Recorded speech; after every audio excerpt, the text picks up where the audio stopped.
right, hello friends. Thank you for joining me again today.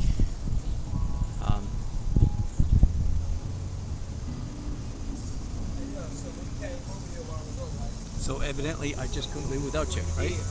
Daily Out Adventure number 685. Forgot my clapper, left it at home last night when I was backing up my car. So this will be a short broadcast because I'm on a schedule here. I've got to be home by 2:30. So just a quick one, but I was having too much fun by myself.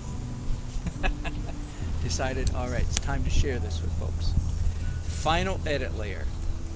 Let me say first of all that I forgot my microphone also, so my sound is not that good today. Hang on, let me see if I can get a monitor going on here.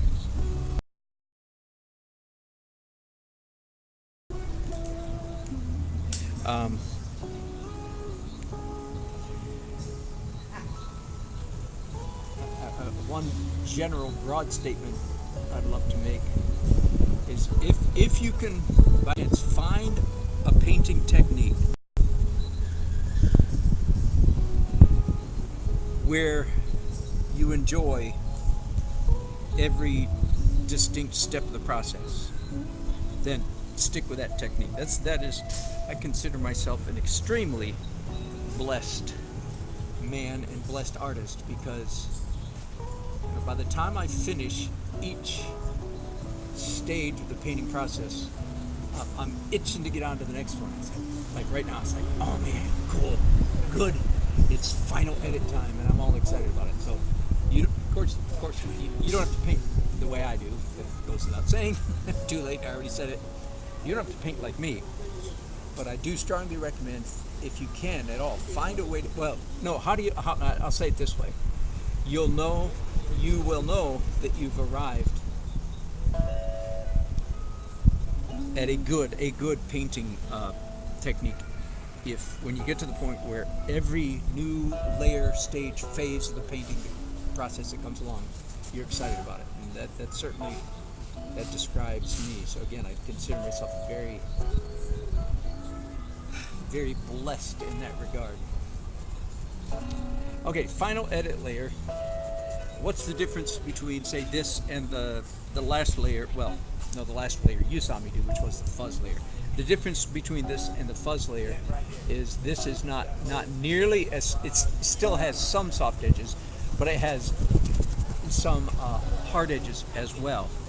And it's noticeably more opaque. Now, please listen to me carefully.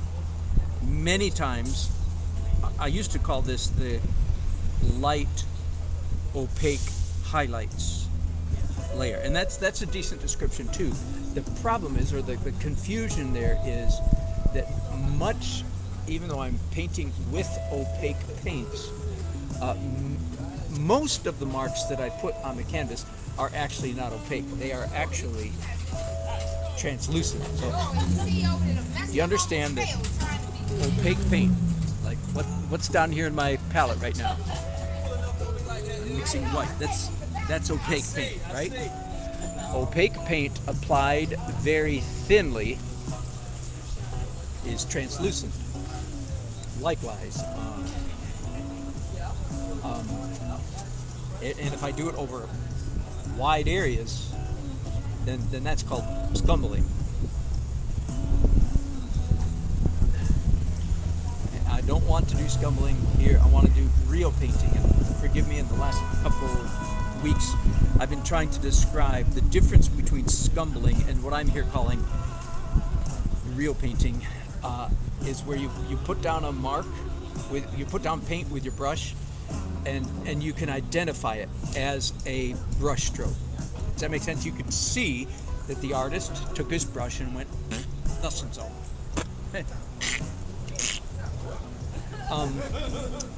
Forgive me, I was watching. Let me try to describe good brush strokes to you again. I was teaching an art class this past Saturday up in Boone again, and it was watercolor, and I had a ball. It wasn't traditional watercolor. It was my personal idiosyncratic watercolor sketch technique. And they seem to have a good time. I had a good time. A good time was had by all, shall we say. And while I was watching, I'm going to take just a minute and be ever so slightly mean, but only slightly mean, and certainly for a good cause. Okay, because again, I am a 24/7 teacher. That's part of the reason why I broadcast all the time. It's because the teacher inside me jumps up and says, "You should be teaching this." So that's when I start broadcasting again, because I can't slap the sucker down. He just keeps the teacher in me just keeps rearing its teacherly head. All right. So I want you guys all to be better painters. I want all, because we all go up together or we all go down together. That's the way the human race. That's the way the planet. That's the way the cosmos works. We go up together. We go down together. All right. So I was one of my students. I just happened to be walking over there, and I didn't want to disturb you. Good to see you. Broadcasting right now. Great. I'm broadcasting right now, and dear friend walks up. All right, so I can't demonstrate this, but I can do it with a. She had a color on her canvas, on her brush, and she went like this.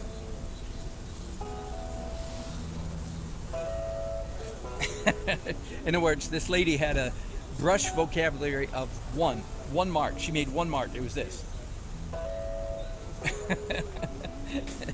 That's all I'm going to say. Don't paint that way.